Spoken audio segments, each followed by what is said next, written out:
Hey, beautiful people. It's your girl Marlene with Share the Wealth Podcast, where we talk about the Black community and what we have to offer. And on today's episode, we're going to talk about our skin glowing. All right, we have two estheticians with us today. The first one is Rebecca. Hey, guys. You've probably seen her in our makeup video, podcast episode. And our second esthetician with us is Dione. Hey. Yes, ladies, thank you for coming and joining me today with Share the Wealth Podcast. Before we start, just tell us about yourself. Dione, you could go first. Okay. So my name is Dione, of course. Just a little bit of a background. I'm actually a registered nurse. I've been a nurse for about 6 years. And about a year ago, I actually started my journey as an esthetician also. It's been a tough journey to get here, but it's absolutely worth it, 1,000%. I feel like, there's a little bit of a shift going on in our community, especially the Black community, and, we're demanding better for ourselves. So I feel like that in itself, too, was a very good motivating factor in pushing me to kind of step out of the norm of what I was doing prior and kind of like branching off into something that I truly love, Nice. That's dope. How about you, Rebecca? Well, you guys know I'm a makeup artist. I'm also an esthetician. Around the same time. We actually started around the same time. Yep. By the way, guys, these are my good friends. Yes. So I've been an esthetician for about a year as well. I work in a shop, so I'm doing facials all day, basically. But makeup is my first love. But we need you, girl, for our skin to Yes, glow. of course. Yes. So you guys are both estheticians, but taking different routes. So tell us about that. What do you guys specialize in? Well, I am more on the cosmetic side. I focus on basically trying to help you master your skincare routine at home. And you come to see me when you need to do maintenance, basically. So basic extractions that you can't really do at home, you'll probably damage your skin. But yeah, basically I'm literally maintenance to keep you looking good and fresh, but also to remind you what to keep on your skin, what to not use, what's going to irritate you, what's going to dry you out, all that good stuff. All right, and you doing And for me, just given my background as a nurse, I feel like the route that I decided to take more so focuses on like skin disorders, things that affect us internally, how it manifests through our skin and, things that can't be dealt with going to Target and buying a face wash, kind of understanding the chemistry of the skin, the anatomy of the skin, and kind of how your diet or even, certain things in your lifestyle, if you change it, how it can affect your skin. So more so the medical aspect of skincare. You mentioned diet, so I'm assuming the way your day-to-day affects your skin. Expand on that for us, stress, eating, working out, water. 100%. Stress is a big one. Yeah, for sure. Even down to menstrual too. You know when you're about to get your period. Girl, my periods be breaking out. Your hormone fluctuates, definitely. and it's just like you kind of, your face tells you, some people get a little bit more oily, some people get dry, some people break out in specific areas, but your body kind of tells you, what's going on in different ways. And our skin is like our first line of defense in our bodies. So it's just like if something's off, you can almost always tell through how it manifests through your skin. Yeah. So and as for diet goes, dairy's a big one. A lot of people don't even realize that how much dairy they consume and stuff like that kind of clogs your pores, makes you more acne prone, and it's just not knowing these things. You just think oh, I have terrible skin. I'm just one of those people with horrible skin, and in our communities we're not taught that. How even the smallest of things can affect or irritate or make things difficult with your skin. What do you have to say? I agree 100%. Even not just dairy, all types of food, even gluten, spicy foods for some Asians. Some people think because they eat something spicy or they're around hot weather, they get flushed looking. Automatically, somebody will tell them that they have rosacea, and that's not the case. You got to get diagnosed to have rosacea. And rosacea is kind of like a tricky subject because you can't really wear everything or use any products with that kind of skin disorder. Is it a disorder or like, is it a for condition? those people, a condition? What is it? Like, because I don't know what. Oh, the difference between a disorder and a condition. No, like a rosacea. Rosacea.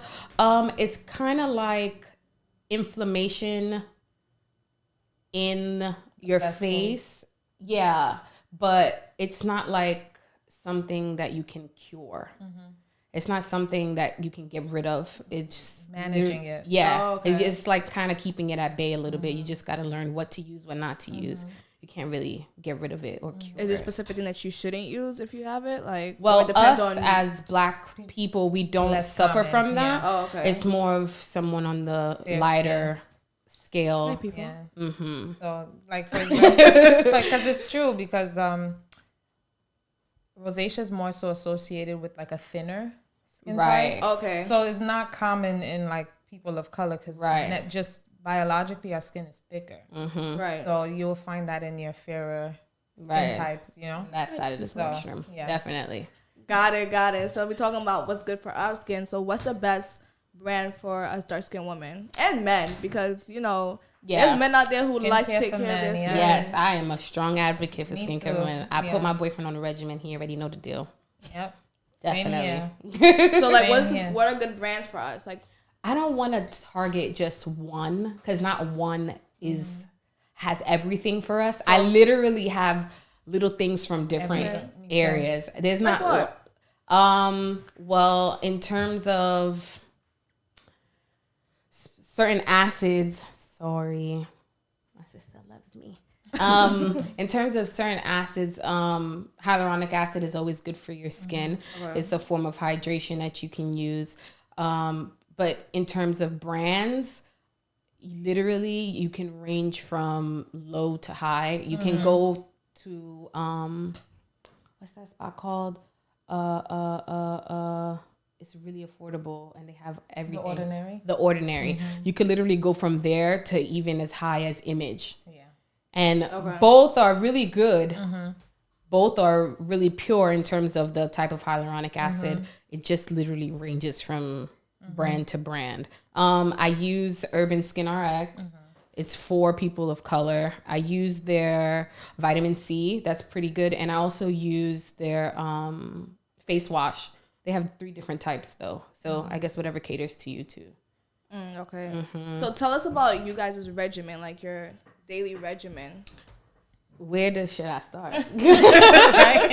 Literally, you tell me. I was just telling a friend of mine last week, I'm like, I have so much skincare that I literally bought a mini fridge to keep everything Put them all fresh. in. Yep. Yeah, the inner chemist in me is just like, I don't want anything to oxidize. I'm like, I need it to like be on point as long as possible. But for me, honestly, as far as skincare goes, and as far as kind of to piggyback off what Rebecca was saying, I feel like it's hard to kind of identify just one brand that's good for Black people. Because even though we're all Black, everybody in this room has different type of skin. Right. You get what I mean? Certain brands have really good peels. Certain brands have great toners. Certain brands have great serums, you know? And you kind of, it's just like unfortunately, it's like trial and error. Yep. You know, you have to figure out what it is about your skin that you would like to, you know, do you have acne? Do you have discoloration? Are you dry? Are you dehydrated? You got to figure that part first.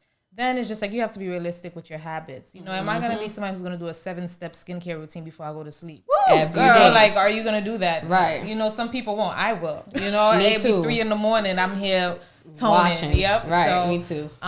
If you have to be realistic with your habits, and then after that, it's just like you have to pay attention to ingredients.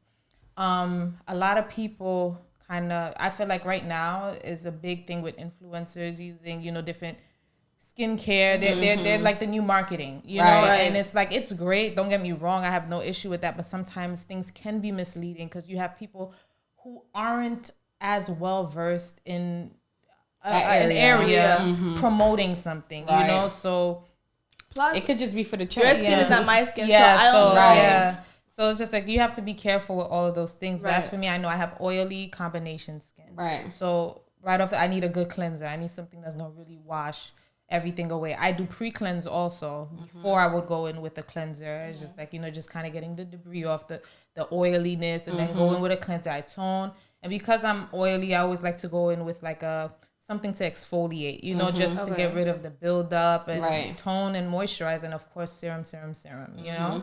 That's how you get the targeted treatments. Your serums are more so of like, what it is that you're tackling. If it's acne, it'd be like an acne serum. If it's discoloration serum, whether it be a retinol or whatever the case may be. But primarily, you have to figure out what type of skin you have, and what works best for those things. Agreed. Yeah, because somebody could literally be using a retinol online and me not knowing anything, I'm like, well, then I need to use that every night. But you're not supposed to use a retinol every night. And I feel like little things like that aren't being said to the public. So I low-key kind of feel like it's like a check for them to get. And they're literally destroying people's faces at the same time. So, people who are so gullible, they don't care. Like, they're like, oh my gosh, she has beautiful skin. She's using that. I'm about to use that. That's right. And that's not the way to go. So like, you literally have to do your own research. For natural hair, there's like something called porosity test to see like exact same thing. Yeah. What is it for skin though? Skin is like in school we learn like skin analysis. Right. Okay. So you would literally analyze the person's skin. So you can't do it on your own. You have to actually go to somebody to. Well, if you don't know about it, you have to go get it looked at. Yeah, I can give myself a skin analysis. Me too, because I know what to look for. Yeah. But somebody like you, you would have to go in and be like, please tell me what my skin needs, or tell me what I need, or what it is exactly do I have to work on. And I'm finding that a lot of estheticians are now doing that, because that was something I had an issue with in the past before I became an esthetician, and kind of motivated me. I would go to a lot of estheticians, and I felt like that portion where they do the skin analysis was you're left out of it. It's like I don't know what's going on. Like okay, you're gonna I book a pill, and then no, like you have to tell me what type of skin I have. Kind of ask me what my guide me through are. it. Let me know what's going on. Talk to me. Right. And I found that a lot. Like going to different estheticians, and in the past, like now I'm grateful. There's a lot of Black owned spas now, where you have resources, and I'm having great experiences going to a lot of Black estheticians. But in the past, when I first started getting facials, it was with Russians, white people, and they don't have the slightest clue as to, and even in school, you notice a gap too. Like, I was the only Black girl in my class when I was in SD school, and it was like everybody. I was like low key kind of the piggy in the group, meaning like they don't know what it's like to work on people who look like me. So literally they're passing me around, not in the most negative way, but literally I would be like, hey, you want to work with me so you know what to do in this situation? Because there'll be times where I wouldn't even want to go to a white esthetician because I'm scared they're gonna burn me or not do enough. My skin is thick enough where I can take certain acids that you wouldn't be able to take. Like, and I feel like they're afraid also to do extractions. Oh, your skin is tougher, or they think that our skin is like the same as theirs. We just are darker, when it's really not the same. Not at all. Like the things that you would use in a chemical peel, I wouldn't be like on you. I wouldn't be able to use that on Sarah. You know what I mean? Like she would literally fry. Yeah. Literally.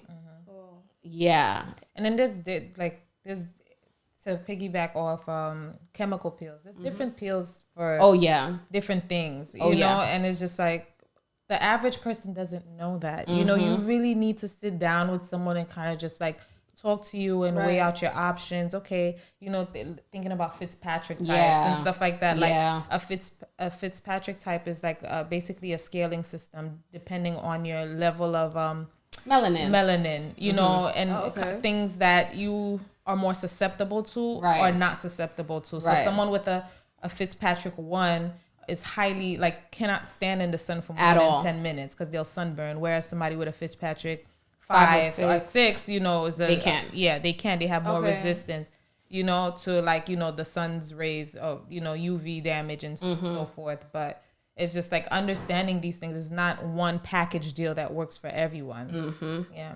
Oh, this is a lot. Oh, yeah. I didn't know it took. I mean, we had conversations outside of this, but like it goes so much in depth into like how they take care of your skin, like and the fact that there's a test. like to know what to do for your skin before you actually go do it. Yep. I feel like that's very informative. Rebecca, you talked about working at a spa. So what were some pros and cons? Ooh, okay. Pros, discounts, duh. Also, family. duh. Also, being able to see different skin. I think that's what I like most about it, because no one is the same. Like literally, your pores are completely different from hers, are completely different from mine's. Everybody else's. I think that's what I really like the most. Also, even the technique in terms of how to do a facial, it all varies. And I love to learn more and more. So with my colleagues that I would work with, they would show me things, I would show them things. I think that's what I really like the environment to be like. Learning about more products too. We always get new shipment of different stuff. And I think now, because of what's going on, they want to incorporate more, how can I say this? People of color, susceptible products, you know? So like, for instance, Black Girl Sunscreen, everybody knows about that. But they don't know that the sunscreen that they were selling before was damaging our skin. And I feel like also cons would be like ignorance. Certain clients in certain areas, like where I was working, it was really like a highbrow kind of area. And sometimes they would see me and they can't say they don't want me to do their facial, because if they do, they won't get accepted to come anymore. You can't say that. You can't say, I don't want to work with this person because she's Black. They would say, I'll reschedule, little things like that. Okay. I mean, those low little digs would kind of eat at me sometimes, but I got to remember I'm here because I love it and not because I need to, or because this is just a check for me. I actually enjoy it. What else would be a con? I don't know. That's really it. I just didn't like that part. Would you want to work like you would work in like more in a med spa?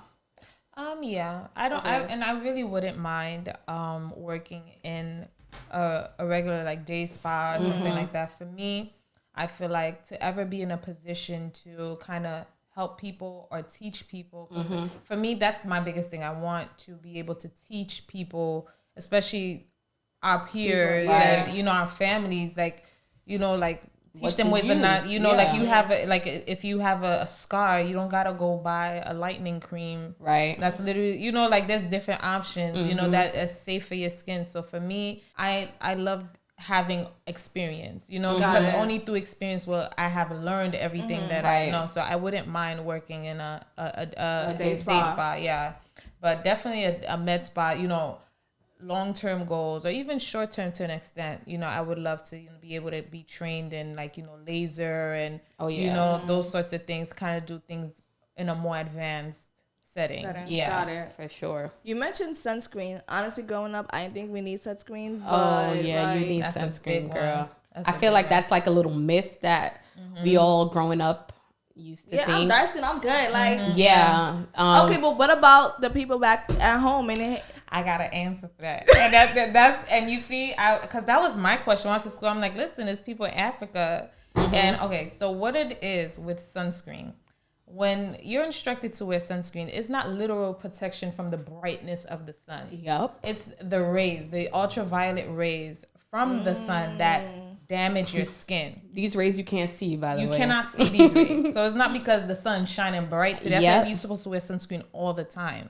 Period. It doesn't matter if cloudy. It's sunny, cloudy. It should be in your daily regimen. Yes. Right. Preferably get a moisturizer that kind of has it with it, or maybe just put a little bit inside. Yeah, definitely. So with the sunscreen, because of where we live in one of the most highly polluted, extremely polluted, like places in the world. You get what I mean? The effect on the ozone layer is more prevalent here than it is in those countries. You get what I mean? Is damaged. It's damaged. Like to a higher degree. So we're more susceptible to the UV rays here in New York, here in the United States. Whereas in Africa, I'm still an advocate for getting that bake sunscreen, but it's just like over there, I don't think UV ray prevalence is as strong as it is here. You know, that's why you don't hear as much skin cancer stories. Or in Italy. Yeah. You know how many olive people live in Italy? Yeah, so like, it's really the UV rays, you know, that affect the integrity of the skin. See, people get your sunscreen because obviously the UV rays is like damaging us. Yes, they are. So like, what would you say is your top 3? I know you guys said it's not about the brand, it's about the product. So what is your top 3 products? Ooh, I like Black Girl Sunscreen, but I also like Images 50 SPF.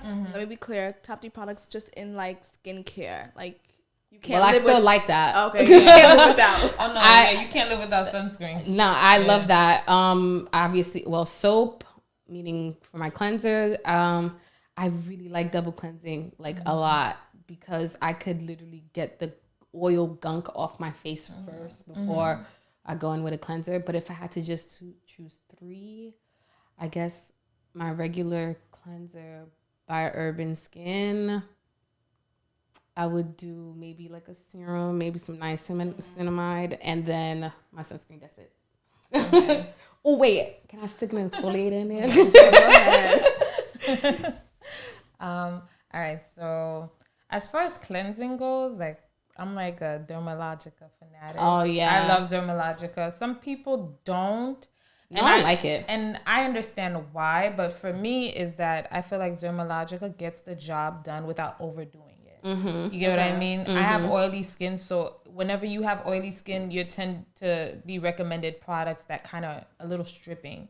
So like I'll get like for oily skin, it sucks the life out of my skin, and I feel like with Dermalogica, like it gets the job done without overdoing. They have a great pre-cleanser. They have they have great cleansers. They have the daily microfoliant. Oh, I love that thing. And it's like, you know, that's like my top exfoliator. You can literally like, add it to anything. Anything. I just pour a little bit with my cleanser and it gets the job done. So like for me, like that cleanser, pre-cleanse, daily microfoliant combo, for me with Dermalogica, that's my holy grail. Yeah. Nice. So that product, Ivy saying, no, am I saying it right?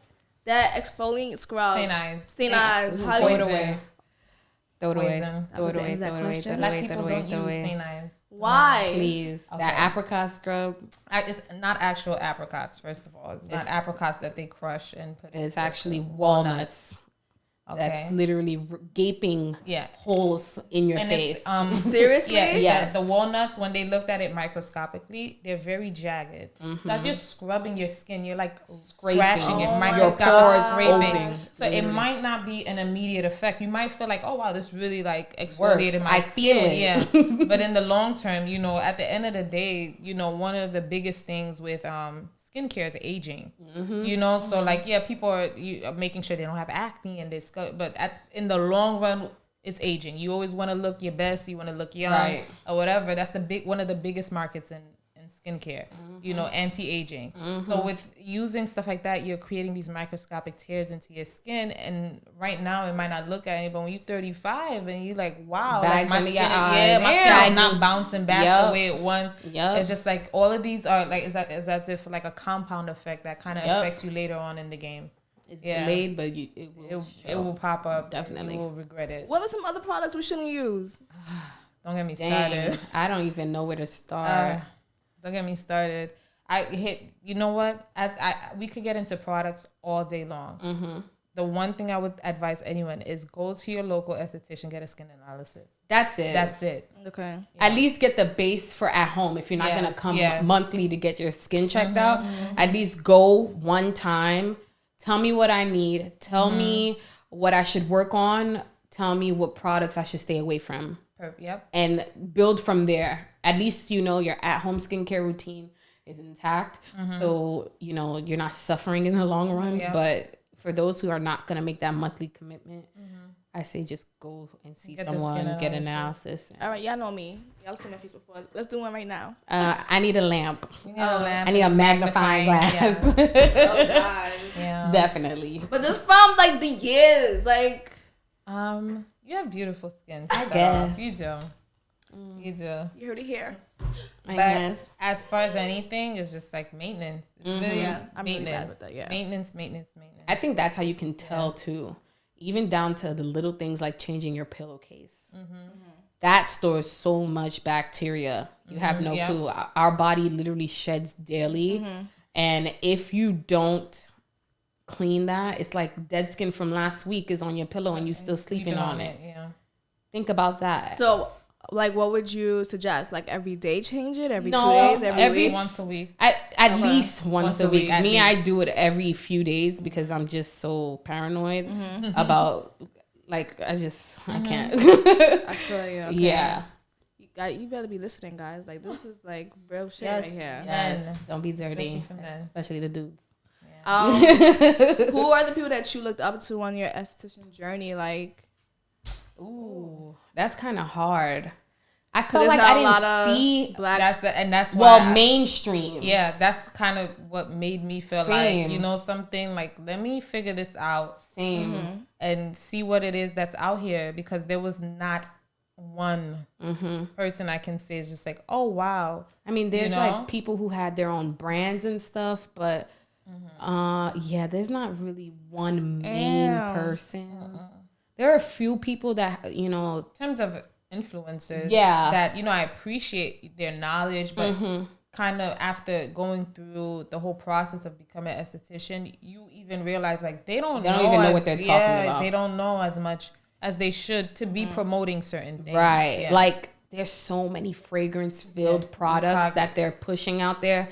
It's not good for your skin. When there's like over a certain percentage amount of fragrance in a product, you should just run away. If there's any fragrance in a product, really, you should run away. Like, any people really live by Mario Badescu, but it's not really that highly good fragrance. For you. Yeah. It's really not that good. And it's really like bad. Sometimes you use something that's like, this is popping. Yes, I remember everybody was using it. After a month, you like, I'm breaking out again. It's like, some of these products cause delayed effects. So that first month where you were using the Mario Badescu and it was great. And it was just like, it didn't kick in yet. Yeah. So everybody has to, you know, I know people who will say like, you know, like I still love Mario Badescu. You know, some people's skin don't react as it's the same way, aren't as sensitized, so they can keep using that fragrance stuff. They're not gonna probably get the same reaction as someone else with more sensitive skin would have. But long term, it will catch up. Definitely, that's with anything though. Yeah, too. It will catch up. How do you view like black men as esthetician, or how does the? I feel like. Oh, sorry. Continue. Question. How does the I guess the esthetician world see black men as esthetician, or men in general? Right. So I've worked with a few men and black men, and sad to say, they're kind of like biased or gender. Like, what is the word? It's like a feminine thing. Yeah, and it's not fair, low key, because they really do know what they're talking about. There's not that many dudes in this industry, and people don't give them a chance or sometimes a job because, you know, females don't feel comfortable in a room, or certain females don't feel comfortable in a room with a black man or looking over their face. It's that technical, so serious. Like, there be times where your preference is your preference, but they will request for not to have not a black man, but a man, period, as their esthetician. I'm so serious. Yeah. It's true. And it's kind of not fair. I don't think it's fair. Yeah. Especially if they're good at what they're doing. Yeah. I've seen it happen numerous times. More times than I can count. Yeah.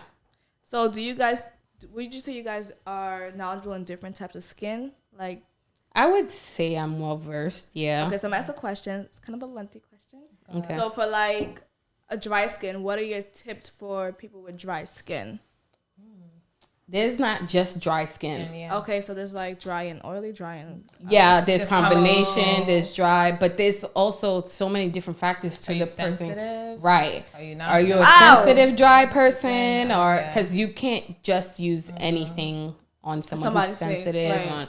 But I would say drink water. That's another thing too. Always got to stay hydrated. Be careful with drinking alcohol so frequently. That could kind of dry you out. Well, your moisturizers and oils, be careful not to build up, because some people think I'm dry, let me layer it on, and you could end up clogging your pores and breaking out. That's me. Boom. Yeah, there's kind of like a medium you got to work through, and you only will know that through trial and error. Yeah. Really. Okay. Yeah. So I guess because there's so many combinations of different types of skin, what are your, I guess, just a general 3 tips you would give to people who are doing skin maintenance or who's trying to take care of the skin and let it glow or whatever? I would say cleanse daily and nightly. Okay. That's a big thing. People will not wash their face at night. Yeah. That's a big thing, I think. What else? Moisturize. I guess basics. Really. Okay. So cleanse, moisturize, and exfoliate. That's a big one. And be clean.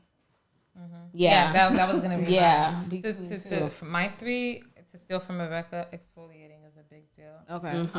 I think it's just something to say. Wash your hands before you wash your face. That too. You cannot come from a day full of filth and you don't squeeze soap in your hand and use those dirty hands to wash your face. Right. Yeah. You know, and then it's like, oh, this soap don't work because I'm still breaking out. You know, it's just like, it's not the soap, it's your habits. You know. Right. So wash your hands. Like, I'm big on sanitation. Wash your hands before you wash your face. If you're using a face brush, sanitize your face brush after every use. Yep. After every use, sanitize your face brush. And let it dry. Stay hydrated. That's a big one. And probably exfoliating. Yeah, definitely exfoliating is number 1, because buildup is a real thing. You know, if you don't get rid of that dead skin, it's how blackheads. Yeah, that's like a snowball effect. That dull look. Some people don't necessarily have really bad acne, but then you're like, oh, my skin doesn't look as lively as it should. Right. Oh, my eyes are sagging, or around my eyes are dark.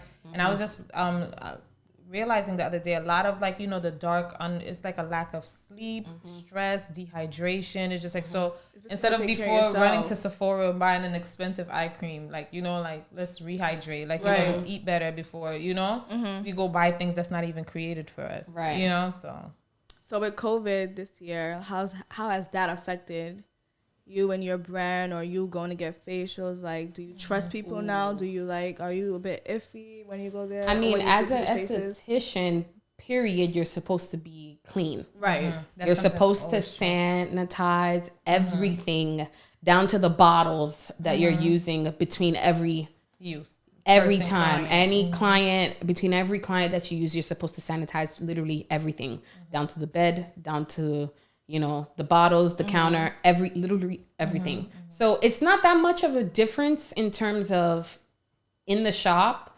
but because to be more precautious, they have changed a few things to make it a little bit more, you know, safe for everyone.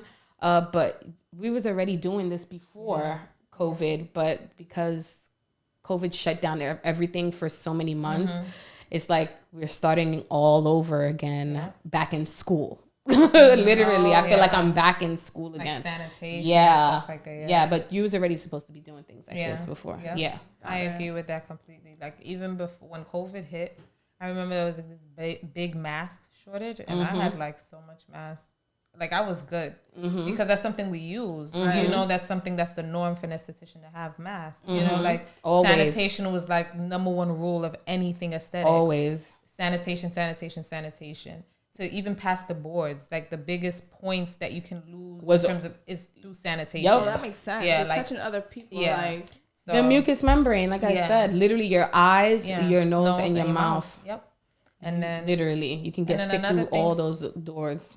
Another thing for me too is that I don't trust nobody. I don't care. So I was not trusting nobody before, right? You know, so I was always like, you know, what you doing, you know, and that's how I am now too. So it's just like, there's no difference. Did you wash your hands? Like, you know, like I would hope so, you know, but I will say aesthetics is one of those fields that people tend to be on their P's and Q's in those environments. Definitely. Because it will automatically show up if you're not, you know, you don't want, because you will get complaints from clients all the time. If you didn't wash your hands, chances are they're going to break out, you know, after your facial. So it leaves a trail. So you would want to. Yep. I definitely agree. I went with one of my friends to go get her brows done at this threading spot, and she was getting her lip waxed. She double dipped in the wax, and that is a big no-no. No. A big no-no. At that point, the next thing was to throw out the entire wax pot. Mm-hmm. Because who knows what she has. Mm-hmm. Right. You know, who knows? I mean, that's my friend and all, but who knows what she has? You could literally contaminate the entire thing and give it to someone else. Mm-hmm. Not supposed to do that. Loki had a little piece of me wanted to call the board. I'm done. I'm so serious. I'm like, hello. Report an important matter. Literally. But it's disgusting. When you think about these little things when you guys to go get your brows, waxes, especially waxes down here, make sure they don't double dip. Yep. That is very nasty. Somebody could have an open sore. Yep. Blood can get inside of it. Woo! And it's touching your pores. It's down to little things like that you got to pay attention to. Yep. Definitely. Oh, God. Mm-hmm. You guys better watch it out. Especially when you get your Brazilian. Yep. Speaking of Brazilians, like, just a little question. How do you guys feel about waxing and sugaring? I don't know if you guys experienced both of them, but... I have. I've done hard wax, strip wax, and sugaring. They all hurt. Yeah, they do. Yes. But I think sugaring is supposed to have a lightening effect in terms of it's a bit more exfoliating because it's supposed to also lighten certain areas. Yeah. So it'll look a little bit more prettier probably. Yeah. And I think also it feels different. Mm-hmm. I've only done it once, so I don't know the long-term effect of doing sugaring, but I usually do hard wax. For me, I've done both hard wax and sugaring, and I think I prefer sugaring, honestly, because for more sensitive skin types, I think sugaring is better because you don't deal with that heat. Mm-hmm. You know, some people are more sensitive to that heat, and I started noticing that with hard wax that I would spend a few days a little bit irritated, right? Not because of the wax itself, but just how hot it was. Mm-hmm. And you know, I realized I wasn't, you know, bouncing back as quick, you know, like. But with sugaring, it's just like in and out, and it's just like, and the finishing is nice. Yeah, like, I love sugaring, and it's really good. It's really good for sensitive skin. Mm-hmm. Really good, yeah. Definitely. So, what are your goals for your brand? Zion, you can start. For me, what made me go into this, what my passion was, going into aesthetics, and just kind of what my motivating factor is being able to educate. You know, I know what it was to have like problematic skin and not know what to do. Yeah. You know, and go to people who should help you and then come back probably with worse, you know, like I've had nightmare experiences going to estheticians and coming back with worse skin, you know, and I've been on that spectrum, that end of the spectrum, and it's just like kind of putting myself in a position to learn, to then go be able to teach, you know, like my fellow sisters, you know, like what we need to be doing, what to stay away from, you know, what questions to ask. If like I'm talking to somebody, it's like, oh, I'm not gonna send you to Target to go buy anything, like you know, like I'm not gonna, oh girl, just get some Neutrogena, you should be alright. Like no, that's not, you know, like, and that's, you know, that's kind of how, you know, things go left, you know. It's just kind of being in the position to teach, you know, and I'm still kind of maneuvering my way on how that's gonna manifest actually, but that's kind of the realm of things I want to go in, and just gaining the experience, getting more experience, you can never get too much. Give back. How about you, Rebecca? Well, I would love, like, as a goal to have like a place and people under me. I would love that because I would want to do makeup and skin both in the same place. But I definitely want a spot where I have people under me. Teaching aspect, I love letting people know what to do. I love doing that. I literally love showing people new things, new techniques, new products. I love, you know, I would rather my own spot. I would rather my own business to flourish in, definitely. Awesome. That is dope. So as we end our conversation, leave us with a quote that help you get to where you are right now. Oh man. Let me think. Ooh. Well, then I'll use the same one I did the last time. Don't give up. Haters will hate. You cannot give up. And I also feel like this is a kind of industry where it's a little bit competition like. whether it be you don't look like me physically or your skin don't look like mine. Sometimes some people could really be good at skincare, but their face doesn't show it. Like they could be breaking out really bad, or they could be on their off day and you just have an interview today on your off day. Like, and you feel so like down about it. You think you're not going to get it. They're going to be like, how are you going to come for an esthetician job and your face looks like this? Oh, that's a big one. That's a big, big thing. Like literally. I just say don't give up. Literally. That's like the only thing that really pushed me, because I could give up so many times. Literally. Yeah. Glad you still here, boo. Me too. You have internet connection? Yeah, my hotspot. Okay, I wanted to, because I don't remember the quote fully, but it's a Dr. Seuss quote. No, I love Dr. Seuss. But it goes to something to the effect of something. Nobody could be you more than you. Or like, you know, like if you could find it, you know. Hold on. But I'll explain what I mean by it. You know, this is especially now, I feel like this lane is not becoming congested or anything like that. But I feel like if you focus on what you have to offer, you can't go wrong, because at the end of the day, nobody can literally offer what you're offering, because it's coming from you, and there's no one like you, you know. So that's just the only always, version. Just always believe in what your vision is. Believe in yourself. Your number one supporter, and just like focus on that and push forward. You know, because you know the moment you start worrying about what sis is doing, you lost your footing. Right, you already lose your footing. You're already blind. So just focus on yourself. Just Dr. Seuss. Yeah. It's a beautiful quote. That's how I want to find it. Oh, yes. Be who you are and say how you feel, because no, this is not it. Sorry. Well, ladies and gentlemen, this is our estheticians. I hope you really gained a lot of knowledge, because I sure did. And I feel like I have to go too. Yeah, you got to get your face done, girl. All right. The shade, like, I get it. It was COVID. Like, I couldn't go, and you didn't have no more product, so. Yeah, that too. Oh, today you are you. That is truer than true. There was no one alive who was youer than you. Oh, Yeah, that's so nice. I like that quote a lot, because it's focus on yourself. Whatever your magic is, you're the only one who has it. And everybody has a little bit of magic in them. So it's just like, I can't have Marlene magic. Marlene can't have mine. But if you focus on that magic you have, if I focus on mine, like, we'd be able to grow and expand and help each other out in turn, you know? Agreed.